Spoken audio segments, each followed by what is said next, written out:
오늘 우리에게 주시는 하나님의 말씀은 시편 77편 1절부터 20절까지입니다.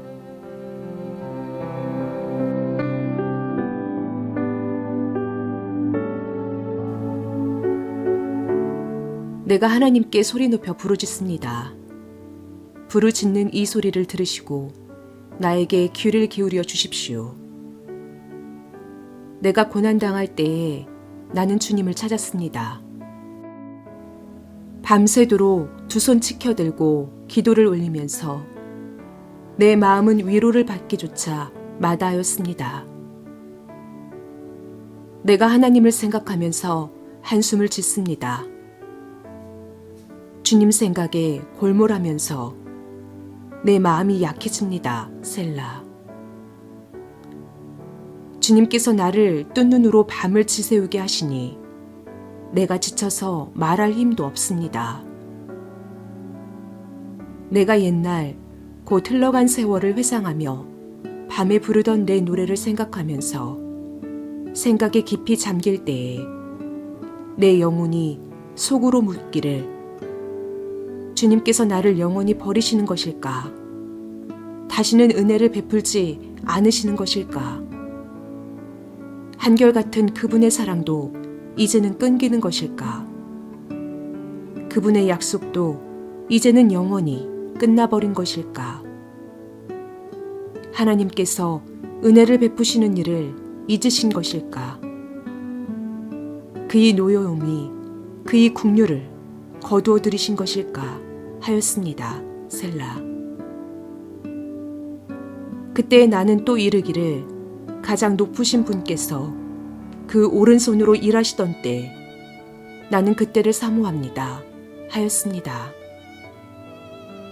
주님께서 하신 일을 나는 회상하렵니다. 그 옛날에 주님께서 이루신 놀라운 그 일들을 기억하렵니다.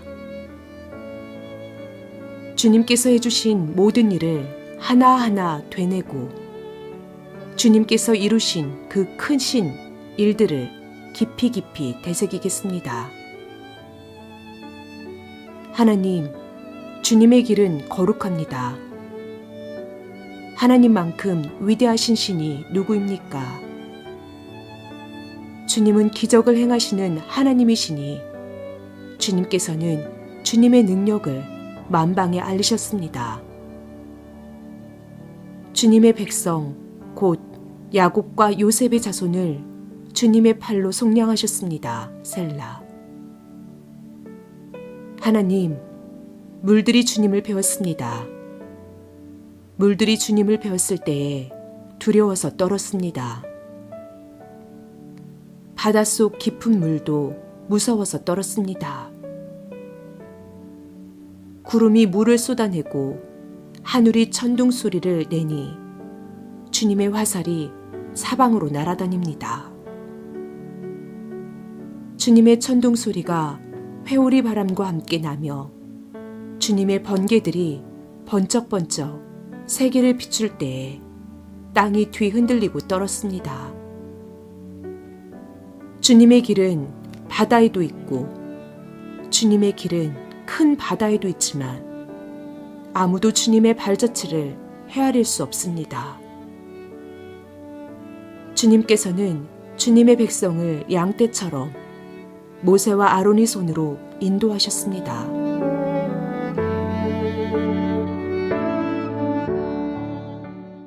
시편 77편은 어느 신실한 성도가 낙심해서 마음이 무너졌을 때 쓴 시입니다. 그가 어느 문제로 이렇게까지 실족하게 되었는지는 잘 모르겠습니다. 본문을 들여다봐도 정확한 이유를 찾을 수가 없습니다. 그러나 우리가 알 수 있는 것은 오늘 본문의 시편 기자처럼 우리 인생에도 실족하고 낙심하게 되는 순간이 반드시 찾아온다는 사실입니다.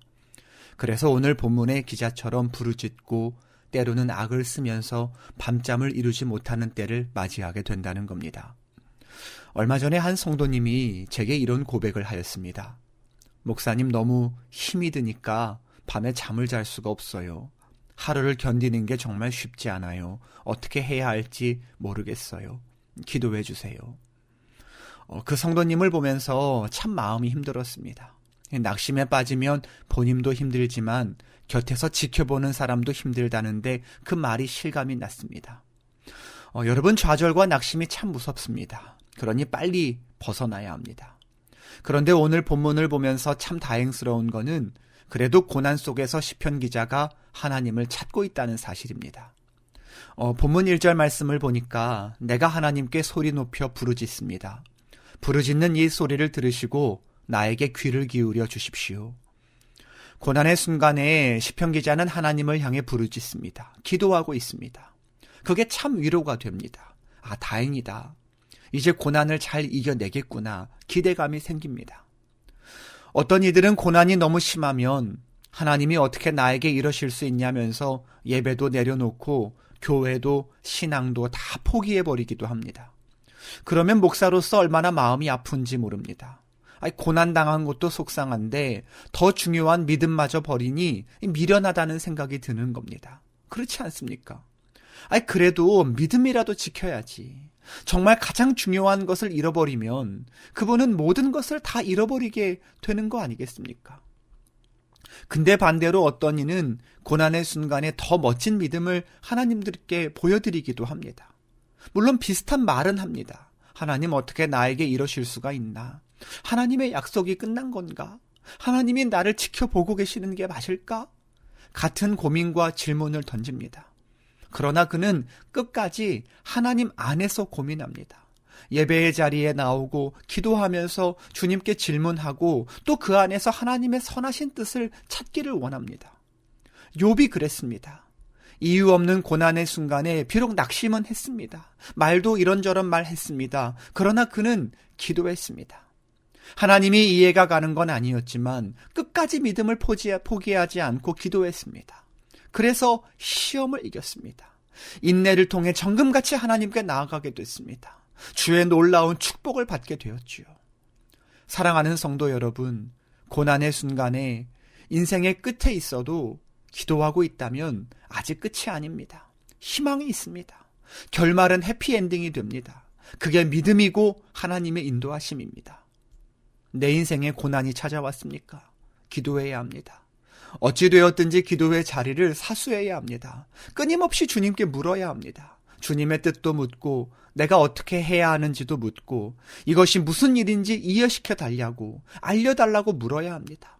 그러다 보면 하나님의 선하신 뜻을 이해하게 되고 또 내가 바라보아야 할 대상, 내가 가야 할 방향이 보이고 정금같이 훈련되어서 성숙한 그리스도인으로 서게 될 겁니다. 그렇게 기도하는 기도의 용사로 서는 저와 여러분 다 되실 수 있기를 바랍니다. 그런가 하면 오늘 본문의 시편 기자는 단순히 기도만 하지 않았습니다.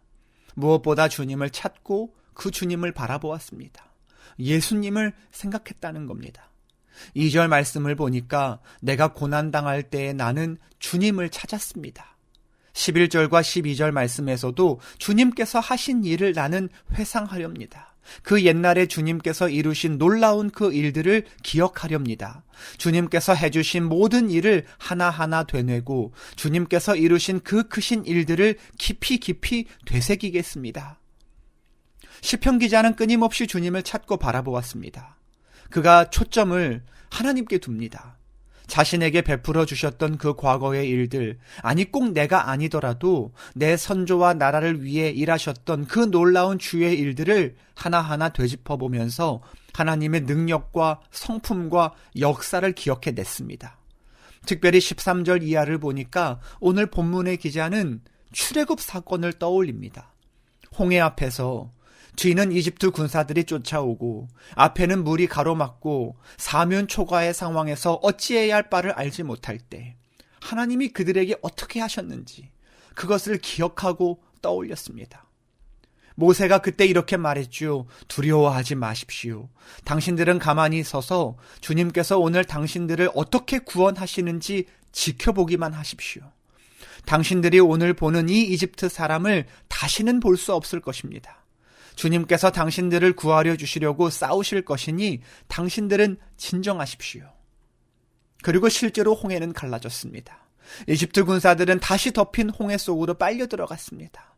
하나님께서 그들을 구원하신 겁니다. 시편 기자는 이 하나님을 기억하고 바라봅니다. 그리고 생각을 바꾸었습니다. 네, 주님, 그렇습니다. 비록 지금 고난이 심하지만, 낙심이 될 만큼 어려운 상황이지만 그보다 더 크신 주님을 기억하면서 힘을 내겠습니다. 주님이 이 상황 속에서도 저를 구원해 주실 수 있음을 믿습니다. 내가 믿는 주님이 능력의 하나님이심을 믿습니다. 그래서일까요? 오늘 본문은 전반부와 후반부의 분위기가 완전히 다릅니다. 그 기점이 바로 시편 기자가 주님을 기억하기 시작할 때였습니다. 우리도 주님을 바라보아야 합니다. 끊임없이 예수님을 생각해야 합니다. 무엇보다 고난의 순간에 더 초점을 주님께 맞추어야 합니다. 그래야 낙심하지 않고 다시 일어설 수 있습니다. 예수를 바라보라는 말이 누군가에게는 추상적인 것 같지만 정말 그 말씀을 붙잡고 살다 보면 이 말만큼 구체적이고 실질적인 말씀이 없다는 걸 깨닫게 됩니다. 그 대표적인 예가 오늘 시편 기자 아닙니까? 처음과 나중이 너무 다르잖아요. 처음에는 낙심과 좌절과 절망이었는데 나중에는 기대와 소망과 희망의 삶으로 바뀌었습니다. 우리도 그러한 삶, 그러한 인생 역전을 경험하게 되기를 소망합니다. 고난 속에서도 주님을 바라보아서 희망과 소망과 복된 길로 나아가게 되기를 바랍니다. 오늘도 주님을 바라봅시다. 주님 안에 거합시다. 그래서 이 시편 기자의 고백이 우리의 고백이 되는, 그의 삶이 우리의 삶이 되는 놀라운 복이 있기를 주님의 이름으로 축복합니다. 기도하겠습니다. 주님, 늘 주님을 바라보며 살게 해 주십시오. 기도하고 말씀 보며 그렇게 주님 안에 거하며 주님을 바라보는 복된 삶을 살게 해 주십시오. 무엇보다 고난의 순간에 주님을 기억하며 시험을 잘 이기는 우리 모두 되게 해 주십시오. 그래서 오늘 본문의 시편 기자가 받은 이 역전의 삶, 변화의 인생을 우리도 누리게 해 주십시오. 예수님의 이름으로 기도합니다. 아멘.